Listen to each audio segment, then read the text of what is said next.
Thank you, Premier. So following on, with regard to vaccinations, we saw a good turnout again in the construction blitz yesterday. Just a reminder that the deadline for first dose construction vaccinations is midnight tonight. And this is now more significant to construction in regional Victoria, which remains operating in areas that are not under lockdown. But it's a very good reminder also for Melbourne construction workers to use this 2-week pause in order to go and get vaccinated. I wanted to talk about a few other vaccination successes.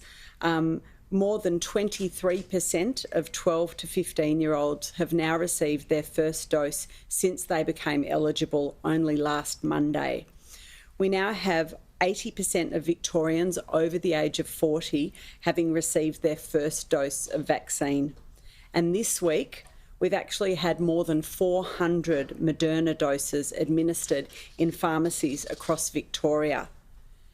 If you're under the age of 60 and you haven't yet had your first dose of vaccine, this is a really good option for you to start your vaccination journey. So I encourage you to go to findapharmacy.com.au to see if you can book in to get a Moderna dose. And we're looking forward to see that number rise dramatically. In terms of testing, the Chadstone drive-through on Golfers Drive has been closed because it requires an engineering assessment following yesterday's earthquake. And we're therefore diverting people to the Monash University Clayton drive-through. And now just a message about the long weekend. So tomorrow is obviously the first public holiday and long weekend that we've had in 3 months. And unfortunately, it's not the time for home visits or group gatherings. And if we want to make sure that our next public holiday may afford us some of those opportunities, it is incredibly important, and I know it's tough, to make sure that you don't use this weekend to visit friends, to visit your cousin, to visit your parents. In terms of catching COVID, that would be one of the most dangerous things that could be done this long weekend. So instead, we urge people to use the day off to go and get vaccinated. Thanks very much. I'll now hand over to Jerome.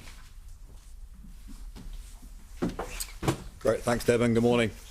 In terms of 766 cases, that, of course, is the highest number of COVID cases we've seen in Victoria since the very start of this pandemic, and it's a very challenging number for all of us, and, again, redoubles our focus on doing everything we all can as a community to slow down the rate of community transmission over the days and weeks ahead.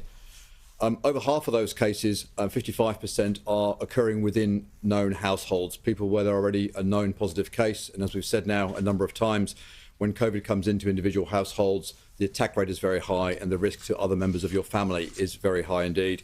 It's very likely that everybody in the household will contract COVID at some point over that duration.